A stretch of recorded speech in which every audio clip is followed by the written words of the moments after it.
دوستو عزیز ساتھیوں، اگر کوئی آپ پر یہ الزام لگائے کہ آپ کے گھر میں کوئی مسلمان چور ضرور پناہ لے رکھا ہے تو اس کا آپ کیا جواب دیں گے؟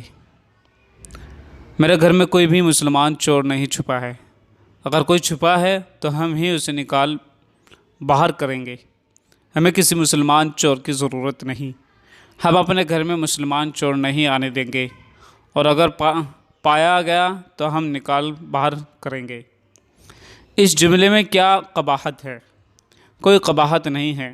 ٹھیک اسی طرح مولانا محمود مدنی نے ایک انٹرویو میں میڈیا کے سوالوں کا جواب دیا، اور اس پس منظر میں جواب دیا کہ ہندوستان میں مسلمان گھسپیٹیوں کی بڑی تعداد ہے۔ ان پر جو سوال عائد کیا گیا، انہیں یہ کہا گیا کہ ہندوستان میں بہت بڑی تعداد مسلمان گھسپیٹیوں کی ہے۔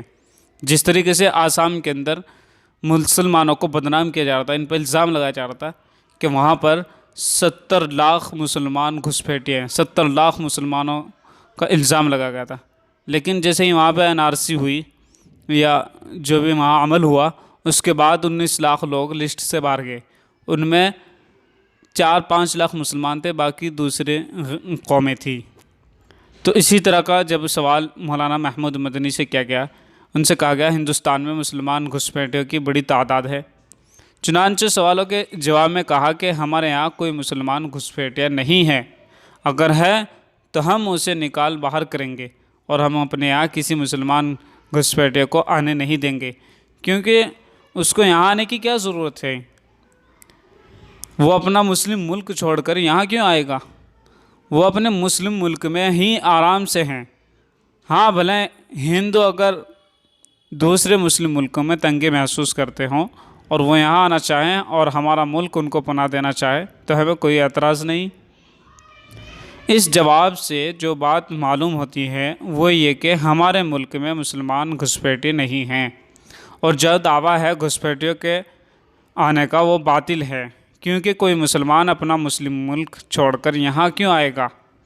وہ وہیں آرام سے ہیں۔ دوسری بات یہ معلوم ہوتی ہے کہ اگر ترک وطن کر کے کوئی آ سکتا ہے تو ہندو لوگ ہیں، کیونکہ ان کو مسلم ممالک میں تنگی محسوس ہو سکتی ہے، مگر مسلمان مسلم ملک چھوڑ کر یہاں آئے، اس کی کوئی معقول دلیل نہیں ہے۔ اس جواب سے مسلمان کے گھسپیٹے نہ ہونے کا جواب الزامی طور پر دیا، اور اس خوبی سے دیا کہ الزام لگانے والے خود مورد الزام بنتے ہیں۔ چنانچہ مولانا محمود مدنی کی اس حاضر جوابی اور الزامی جواب پر مبارکباد پیش کی جانی چاہیے، مگر آج کل ایک سرپسندوں کا گروہ وجود میں آیا ہے۔ انہوں نے اپنی ایک تنظیم بنائی ہے۔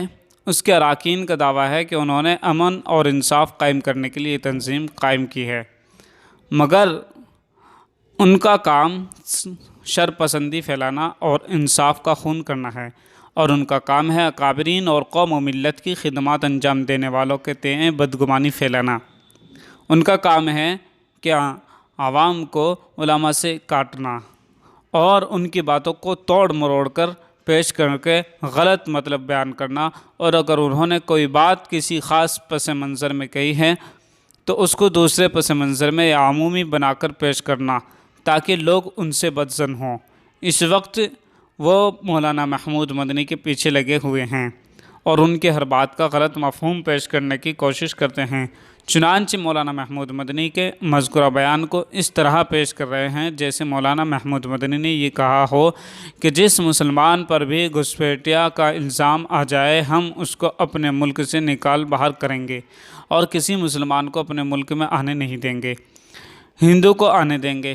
پھر حاشیہ یہ کہ یہ تو فرقہ پرستوں کی زبان بولنے لگے۔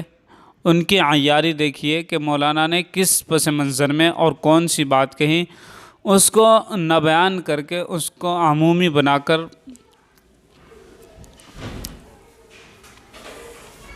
پیش کرتے ہیں اور دوسرا پس منظر قائم کرتے ہیں۔ پھر کہتے ہیں وہ ویڈیو دیکھنے کے لیے ظاہر ہے کہ آپ نے اس کے سامنے دوسرا پس منظر بیان کیا، اب اس کو ذہن میں رکھ کر جو بھی ویڈیو دیکھے گا اس کو غلط فہمی ہوگی۔ تاہم جو خالی ذہن ہو کر اور فرقہ پرستوں کے الزام کے پس منظر میں اس کو سنے گا تو اس میں کوئی خامی نظر نہیں آئے گی۔ چنانچہ لوگوں کو چاہیے کہ پورا ویڈیو از اول تا آخر دیکھیں اور اس کا جواب سنیں تو کوئی غلط فہمی نہیں ہوگی۔ ہاں، اگر آگے پیچھے کٹنگ کر کے 2-3 جملوں کا ویڈیو ہوگا تو اس سے غلط فہمی ہوگی، اور شرپسند لوگ آج کل یہی کام کر رہے ہیں۔ مذکورہ بیان کا ذکر کرنے میں ان لوگوں کی قلمی خیانت دیکھیے کہ انہوں نے مولانا محمود مدنی کے جملوں کو نقل کرتے ہوئے 1-2 جملے چھوڑ دیے تاکہ غلط فہمی ہو۔ جیسے کوئی کہے کہ قرآن میں لکھا ہے کہ نماز کے قریب بھی مت جاؤ، یعنی نماز نہ پڑھو، حالانکہ اس جملے کا یہ مطلب نہیں، بلکہ آگے ہے جبکہ تم نشے میں ہو۔ اس جملے کو چھوڑنے کی وجہ سے معنی کچھ کا کچھ ہو جاتا ہے۔ ٹھیک اسی طرح مولانا کا یہ بیان تو ذکر کیا کہ ہم اپنے ملک میں کسی گھسپیٹے کو نہیں رہنے دیں گے اور نہ کسی دوسرے ملک سے کسی مسلمان درانداز کو آنے دیں گے، مگر یہ جملہ چھوڑ دیا کہ دوسرے ملک سے مسلمان کے آنے کی ضرورت ہی کیا ہے، وہ اپنے مسلم ملک کو چھوڑ کر جہاں وہ آرام سے ہیں یہاں کیوں آئے گا۔ اس طرح جملوں کی ہیرا پھیری کرنے کو تحریف اور قلمی خیانت کہتے ہیں۔ نیز کسی خاص پس منظر میں بیان کی گئی بات کو عمومی بنا کر پیش کرنا یا دوسرے پس منظر میں بیان کرنا غلط بیانی کہلاتا ہے۔ ان لوگوں نے کسی کے بارے میں بدگمانی پھیلانے کے لیے یہی طریقہ اپنایا ہے، تحریف اور غلط بیانی کا، اور اس عیاری کا نام انہوں نے رکھا ہے امن اور انصاف کی تحریک، اور اپنے شرپسندوں کے گروپ کو امن اور انصاف کا کاررواں بتاتے ہیں۔ اب پتہ نہیں سستی شہرت حاصل کرنے کے لیے یہ حربہ اپنا رہے ہیں یا وہ کسی کے آلائے کار ہیں۔ اگر علماء اکرام نے ان شرپسندوں کی قلمی دنکاری کا نوٹس نہیں لیا تو وہ دن دور نہیں جب ان کی شر انگیزی سے کوئی بھی عالم دین اور خادم قوم و ملت محفوظ نہیں رہ سکے گا۔